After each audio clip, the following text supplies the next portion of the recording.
आप सभी का स्वागत है वापस से। हमने लास्ट टॉपिक में जनरेटिव एआई की बेसिक डेफिनेशन और उसका बेसिक कॉन्सेप्ट को इमेजिन करके एक डायग्राम देखा था, जहाँ पे हम बता पा रहे थे कि ओके ऐसे ऐसे कुछ काम होता है जनरेटिव एआई के अंदर कि पहले हम पैटर्न्स आइडेंटिफाई करते हैं कुछ यूज़र के इनपुट से, फिर जिस पे हम प्री ट्रेंड होते हैं उन पैटर्न से मैप करने की कोशिश करते हैं, वहाँ से हम कुछ चंक्स निकाल के लाते हैं या कुछ रेफरेंसेस निकाल के लाते हैं, जिसके बाद हम उसको जनरेशन प्रोसेस के थ्रू ले जाते हैं जहाँ पे हमारा नया टेक्स्ट जनरेट होता है। ठीक है, ये हमारा जनरेटिव एआई मॉडल्स हैं, कुछ उनके बारे में बात कर रहे थे। अब जनरेटिव एआई में हम स्पेसिफिकली लैंग्वेज मॉडल की बात करेंगे।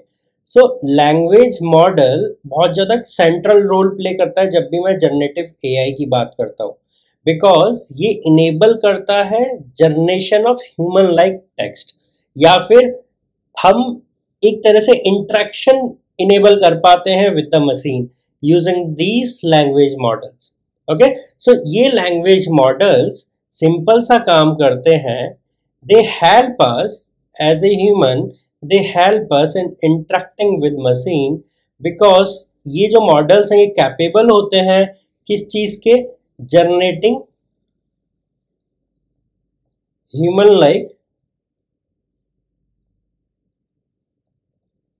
टेक्स्ट। ओके, ये कैपेबिलिटी रखते हैं अपने अंदर। सो इसी कारण से इन मॉडल्स का इतना इंपॉर्टेंस हो जाता है जब हम बात करते हैं जनरेटिव एआई में। सो टाइप्स क्या हैं, हम यहाँ पे टाइप्स पढ़ते हैं। सो पहला जो टाइप है that is auto regression,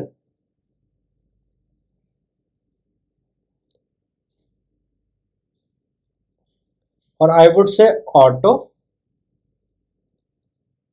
regressive model.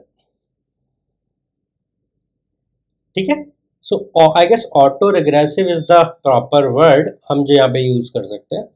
So in models में क्या होता है, ये मॉडल्स जैसे कि जीपीटी, ओके हमने जीपीटी के बारे में पढ़ा, तो यहाँ पे हम जर्नेटिव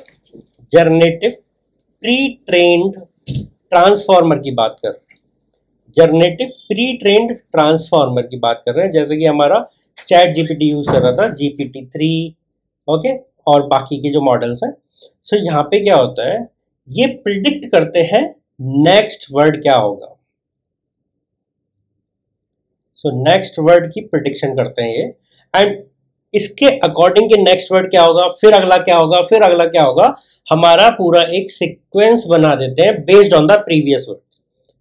सो अगर मैं इसको और डिटेलिंग में समझूं तो auto regressive models will predict n+1 word, and फिर इसके जो मिला मुझे n पहले से ही थे, +1 और मिल गया, इसके बेसिस पे मेरा अगला निकलेगा n+2, फिर इस कंप्लीट के बेसिस से अगला निकलेगा n+3, फिर इस कंप्लीट के बेसिस पे मेरा अगला प्रेडिक्ट होगा n+4, एंड सच दैट इनका एक पूरा सीक्वेंस जनरेट होता चला जाएगा। And this is what GPT-3 does जब हम टेक्स्ट जनरेट की बात करते हैं। ठीक है, सेकंड जो हमारा मॉडल टाइप है that is auto encoder based approach. So this is auto encoder based approach. So auto encoder based approach में क्या इन्वॉल्व होता है कि मेरे पास में पहले हाई लेवल डायमेंशन का डेटा सेट होता है या डेटा होता है। ठीक है, इस डेटा को मैं लो लेवल डायमेंशन में कन्वर्ट करता हूं।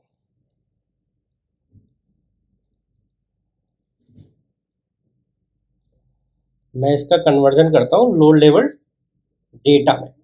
सो low level dimension, basically dimension क्या है कि मैं इसको जब एम्बेडिंग्स बनाता हूं, जब मैं इस डेटा की एम्बेडिंग्स बनाता हूं तो मैं उस बारे में बात करता हूँ, जहाँ पे हम एनकोडर एंड डिकोडर्स का यूज कर रहे होते हैं ट्रांसफॉर्मर के टाइम पे।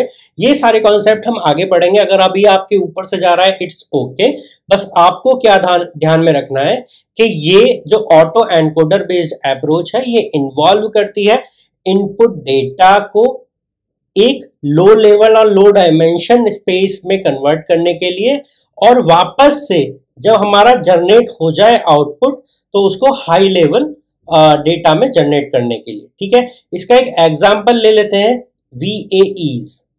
VAEs इसका बेस्ट एग्जांपल है बेसिकली, जहां पे VAE का डेफिनेशन क्या है,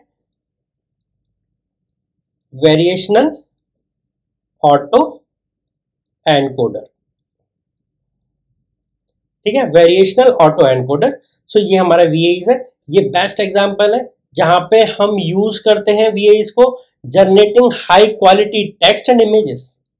ये हम text and images high quality में जनरेट करने के लिए यूज करते हैं। तो एक तरीका है कि मैं यूजर के इनपुट को high level to low level ले जाऊंगा, जनरेट करूंगा, फिर low level to high level वापस से डिकोड कर दूंगा। ठीक है, so this is a particular type of model, language model, जो कि हम यूज करते हैं किसी भी टेक्स्ट को जनरेट करने के लिए, जिससे कि हमारा लैंग्वेज जो जनरेटिव एआई है वो इनेबल हो जाता है एक कम्युनिकेशन चैनल बिल्ड करने between a human and a machine. ठीक है, जो हम यहाँ पे पढ़ रहे थे। सो मोटा मोटा जो अभी मेरा पूरा क्रक्स है इस पूरी चीज का, वो ये है कि लैंग्वेज मॉडल जो है वो हेल्प करते हैं, एक टेंडेंसी दे देते हैं मशीन को, जिससे कि वो ह्यूमन लाइक टेक्स्ट जनरेट कर पाए। उसके दो टाइप देखे हमने लैंग्वेज मॉडल के, first one is auto regressive model and second one is auto encoder based approach models, जहां पे हमने एक एक पर्टिकुलर चीज को समझा, देखा, परखा, उसका जीपीटी एक एग्जांपल ले लिया हमने ऑटो रिग्रेसिव से, VAE हमने एग्जांपल ले लिया ऑटो एनकोडर से। ठीक है, नेक्स्ट हम चलते हैं अगले लेक्चर में, देखेंगे की टेक्निक्स एंड आर्किटेक्चर, और फिर ट्रेनिंग एंड फाइन ट्यूनिंग का डिफरेंस क्या होता है। मोटे लेवल पे ये चीज समझ लेंगे, देन हम जंप कर सकते हैं आगे और समझेंगे कि एप्लीकेशंस क्या क्या हो सकती हैं जनरेटिव एआई की, जो कि सबसे पहले आपको समझना चाहिए कि ओके यूसेज क्या है। एक बार यूसेज समझ आ जाएगा, आप आगे का काम भी बहुत इजीली कर पाओगे। चलिए मिलते हैं नेक्स्ट लेक्चर में।